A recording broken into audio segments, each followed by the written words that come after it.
الحمد لله وكفى والصلاة والسلام على من لا نبي بعده. أما بعد فأعوذ بالله من الشيطان الرجيم. بسم الله الرحمن الرحيم.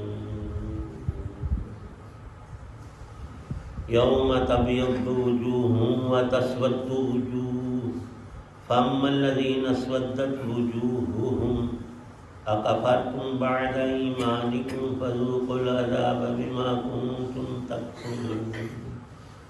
وأما الذين ابيضت وجوههم ففي رحمة الله هم فيها خالدون. تلك آيات الله نتلوها عليك بالحق وما الله يريد ظلما للعالمين. صدق اللہ العظیم.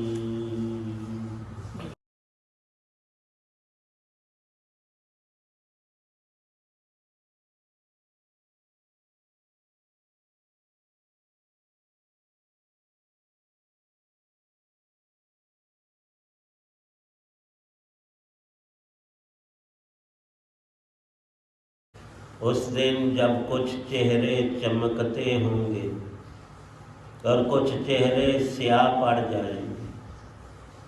چنانچہ جن لوگوں کے چہرے سیاہ پڑ جائیں گے ان سے کہا جائے گا کہ کیا تم نے اپنے ایمان کے بعد کفر اختیار کر لیا؟ لو پھر اب مزہ چکھو اس عذاب کا کیونکہ تم کفر کیا کرتے تھے.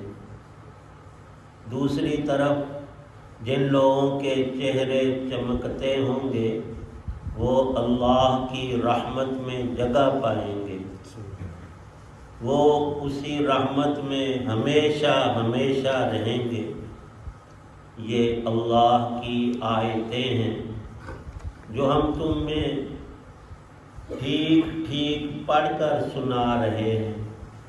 اور اللہ دنیا جہان کے لوگوں پر کسی طرح کا ظلم کرنا نہیں چاہتا.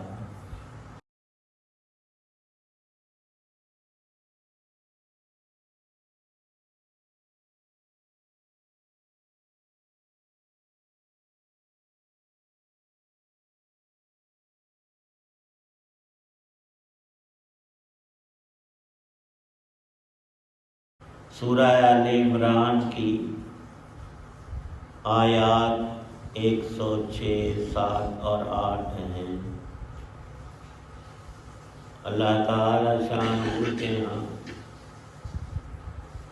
ہمارے 1000 سال جو ہوتے ہیں 10 صدیاں، اللہ فرماتے ہیں وہ میرا ایک دن ہے.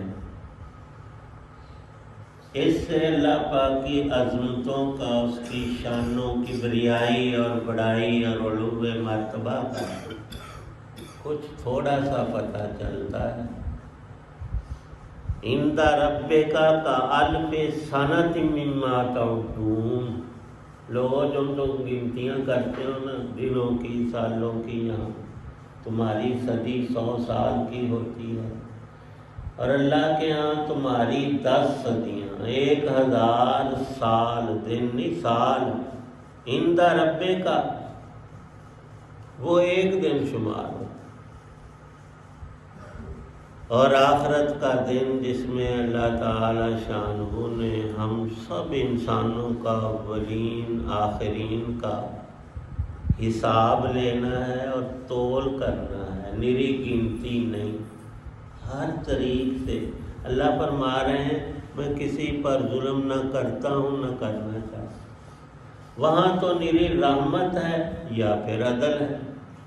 تیسری شے وہ اللہ کے ہاں ہو ہی نہیں سکتی کہ اپنی مخلوق پر ظلم کرے.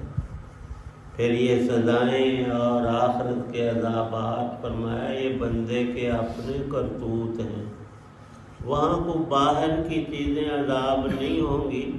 جتنے انسان برے کام کرتا ہے وہی سام، بچھو، دوزخ کی ہتھ کڑیاں، توق یہاں تو وہ دردنار ہے اور اللہ اور اس کے سچے رسول صلی اللہ علیہ وسلم کی بات پر کان نہیں دھر رہا، فرمایا وہاں سارے حقائق کھل جائیں گے اور اللہ پاک سب چیزوں کو کھول کر بندوں کے سامنے رکھے گا۔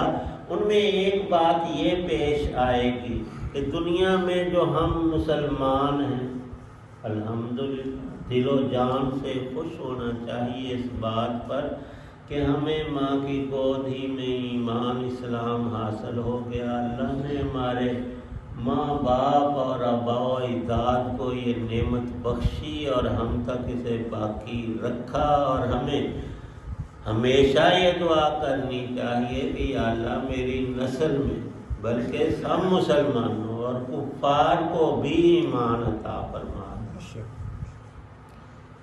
ایک بدو آیا دیہات کا رہنے والا اپنے اونٹ پر رسول پاک صلی اللہ علیہ وسلم کی خدمت میں مدینہ اقدس میں آپ مسجد میں تشریف فرما تھے۔ اس نے مسجد سے باہر اپنے اونٹ کو باندھا اور اندر آیا اور نماز پڑھی اور پھر نکل گیا، اور جاتے ہوئے کہنے لگا کہ اے اللہ میرے اوپر اور میرے نبی حضرت محمد صلی اللہ علیہ وسلم پر اپنی رحمتیں برسا، اور ہم دونوں کے علاوہ کسی کو اپنی رحمت نہ دینا، بس مینوں تے میرے رسول پاک صلی اللہ علیہ وسلم نے ارشاد فرمایا صحابہ سے کہ اس بندے کے لفظ تم نے سنے؟ انہوں نے کہا جی۔ فرمایا کہ اللہ کی رحمت واسعہ جس کا کوئی حد کنارہ ہی نہیں، اس نے بالکل غلط بات کی ہے کہ دو کو رحمت ملے باقیاں نو یا اللہ بالکل نہیں دے۔ فرمایا آپ دیکھو، ایک اس کا اونٹ ہے، ایک یہ اونٹ کا مالک ہے، ان میں دونوں میں زیادہ جاہل کون ہے تم خود اندازہ کر لو۔ مطلب کہنے کا یہ کہ اونٹ جتنی عقل بھی اس بندے کو سمجھ نہیں ہے۔ اللہ پاک نے یہ جو انعامات بندے پہ صرف جسمانی ہی نہیں، روح اور دل اور انسان کے باطن میں جو نور رکھا ہے، اس کی آج کسی کو قدر ہو نہ ہو، کل قیامت کے روز کا ایک منظر، وہاں بہت مناظر پیش آئیں گے مختلف اوقات میں۔ کچھ چیزیں اس دن کے شروع کی ہیں، کچھ بعد کی اور کچھ اینڈ کی، وہ ساری چیزیں بیک وقت نہیں، آہستہ آہستہ نمودار ہوں گی۔ ان میں ایک یہ بھی ہوگا کہ اللہ پاک ایمان کو چہروں پر لائیں گے۔ اہل ایمان کا ایمان جو دل میں تھا وہ چہرے پر آ کر چاند تو کچھ بھی نہیں، چہرے روشن ہو جائیں، یہ اللہ کا حکم ہو۔ اور کفار کے چہرے کالے پڑ جائیں، بالکل سیاہ۔ تو کفر و ایمان کو قرآن نے آج بھی سفیدی اور سیاہی سے تعبیر کیا ہے۔ ایمان نور ہے، کفر اندھیرا ہے۔ اور یہاں خاص طور پر ان دو آیتوں میں یہ دو چیزیں بیان کرتے ہوئے ان بدبختوں کا ذکر کیا ہے جو جان بوجھ کر کفر پر اڑے رہے اور مرے بھی اسی طرح۔ ان میں مدینہ کے رہنے والوں میں اکثریت یہودیوں کی تھی۔ ان کی بدبختی کی کوئی حد نہیں، اور اس کی وجوہات بھی لکھی ہیں مفسرین کرام نے جو آج تک ان میں نظر آتی ہیں کہ کئی 100 سالوں سے وہ اپنا ملک اصلی ملک شام کو چھوڑ کر مدینہ میں یثرب میں عربوں میں آ کر رہ رہے تھے۔ کیا وجہ تھی؟ تورات میں لکھا تھا کہ آخری نبی ان کی ہجرت گاہ جہاں وہ اللہ کے حکم سے ہجرت کر کے آئیں گے وہ کھجوروں کی سرزمین ہوگی، اور ان بدبختوں کو بالکل روز روشن کی طرح پتہ تھا وہ یہی جگہ ہے۔ یہ انتظار میں تھے، جب آپ تشریف لائے انہوں نے بالکل صاف دیکھا کہ یہ اللہ کے نبی ہی ہیں۔ دو یہودیوں کا لکھا ہے خاص طور پر سنتے ہی، ابھی آپ شہر میں نہیں آئے، باہر بستی قباء میں تھے، وہ آئے رسول پاک صلی اللہ علیہ وسلم کو دیکھا اور پھر آپس میں گٹ مٹ کر کے کہنے لگے تو کوئی نشانی رہتی تو نہیں؟ اور دوسرے نے کہا نہیں، تورات میں جو کچھ لکھا ہے سب کچھ نظر آ رہا ہے۔ پھر ان بدبختوں منوسوں نے قسم کھائی کہ ہم ان پر ایمان نہیں لائیں گے، اور وجہ یہ نکالی کہ یہ بنو اسرائیل میں سے نہیں، بنو اسماعیل میں سے ہیں، یہ عرب ہیں، یہ یہودیوں کی نسل نہیں، ہم نہیں مطلب یہ کو ماننے نہ ماننے کا معیار ہے۔ یہ اللہ نے تورات میں کہیں لکھا ہے، آج تک بھی نہیں ہے۔ تو اللہ پاک ارشاد فرماتے ہیں ان لائنوں پر بعد جاننے کے جو کفر انہوں نے چمٹایا وہ کالخ بن کر سیاہی ان کے چہروں پر آئے، اور کچھ اور بدبخت تھے، ان میں ایک بڑا نام مشہور جو تھا عبداللہ ابن ابی ابن ابی سلول تھا، وہ بدبخت رئیس المنافقین تھا۔ وہ شخص وہ تھا جو سیاست میں لوگوں کو توڑ جوڑ کر کے وہاں اپنی ایک حکومت بنانا چاہ رہا ہے، اور ان قریب اس نے اعلان کرنا تھا کہ لوگوں آؤ، میری تاج پوشی ہو رہی ہے اور میں مدینے کا بادشاہ میں ہوں۔ جب رسول پاک صلی اللہ علیہ وسلم وہاں پہنچے تو ابھی اس کی تاج پوشی میں چند دیر رہتے تھے، سب لوگ رسول پاک صلی اللہ علیہ وسلم کے پیچھے ہوئے کہ یہ ہمارے امام تو یہ ہیں اور ہمارے سردار تو یہ ہیں، ہمارے جب یہ نبی ہیں تو سب کچھ ہے۔ اس کا وہ سارا کھاتا خراب ہوا، اس بدبخت نے کینہ اور حسد اور بغض میں آ کر سازشیں کی، بڑی گناہنی اور عجیب و غریب قسم کی۔ اس کا بھی ذکر مفسرین فرماتے ہیں، یہ جو کالے چہرے والے ہیں ان میں ایک وہ بھی اور اس کی پارٹی ہوگی۔ اور ہم سب مسلمانوں کے لیے بھی اس آیت میں تنبیہ ہے کہ جو مسلمان مرتد ہو جائے وہ اسی ٹولے میں ہوگا، ہمیشہ بچنا چاہیے، اور اپنے بالخصوص گھر والوں کو، آل اولاد کو اور اپنی نسل کو ہم اور تاکیدیں بہت کرتے ہیں۔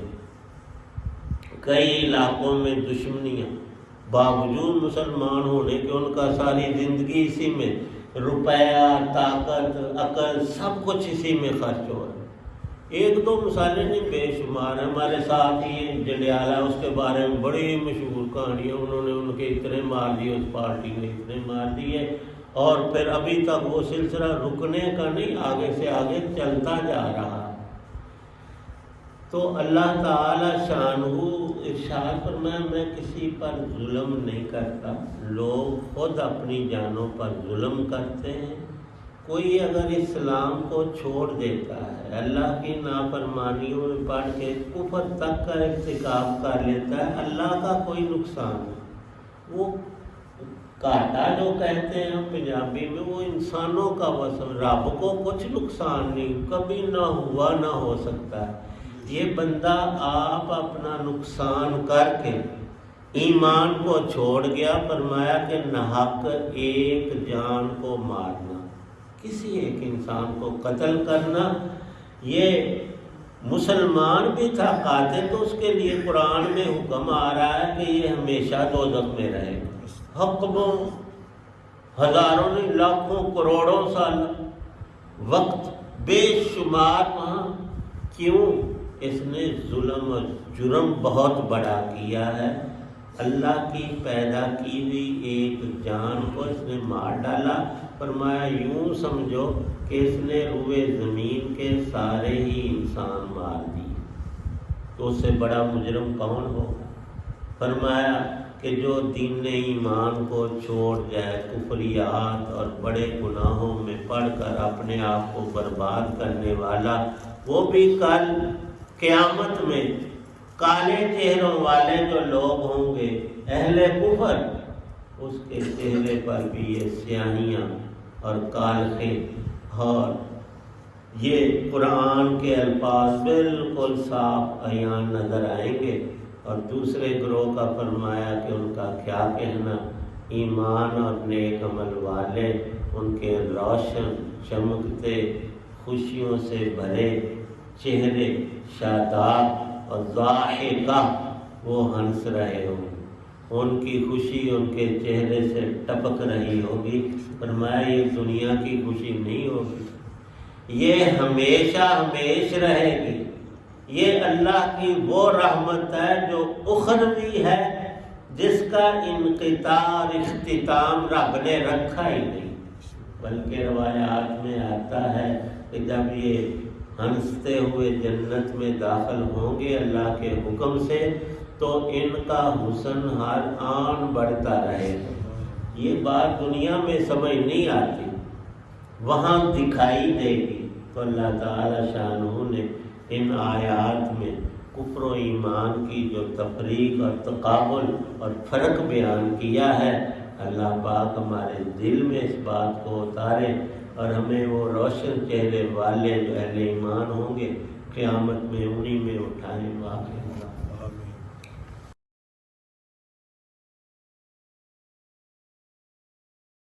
الحمدللہ رب العالمین والصلاة والسلام علی رسول النبی الکریم اللہم صلی علی سیدنا محمد وآلہ بقدر اسمہ وسلم اللہم اشف مرضانا ومرضى المسلمین والمسلمات صلی اللہ تعالی علی خیر خلق محمد